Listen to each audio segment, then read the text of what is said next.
Warga Kota Ambon mulai berburu baju Lebaran. Warga Kota Ambon mulai berburu pakaian Lebaran Idul Fitri 1445 Hijriah, tepat 2 pekan menjelang Lebaran. Pantauan Tribunnews.com di lokasi tampak ratusan warga padati pusat perbelanjaan Maluku City Mall Ambon. Padahal Lebaran Idul Fitri masih akan berlangsung 2 pekan lagi atau tepatnya jatuh pada Rabu 10 April 2024 nanti.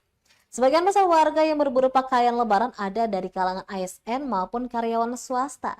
Seperti salah satu pengunjung Nandi yang mengaku mulai berburu pakaian Lebaran sejak jauh hari. Selain takut kehabisan stok, namun ini karena tunjangan hari raya sudah ia terima. Diketahui THR ASN diatur melalui Peraturan Pemerintah Nomor 14 Tahun 2024 tentang pemberian tunjangan hari raya dan gaji ke-13 kepada aparatur negara, pensiunan, penerima pensiun, dan penerima tunjangan tahun 2024. Dalam PP tersebut dijelaskan bahwa THR 2024 akan dibayarkan paling cepat 10 hari kerja sebelum Hari Raya Keagamaan, dalam hal ini Hari Raya Idul Fitri 1445 Hijriah.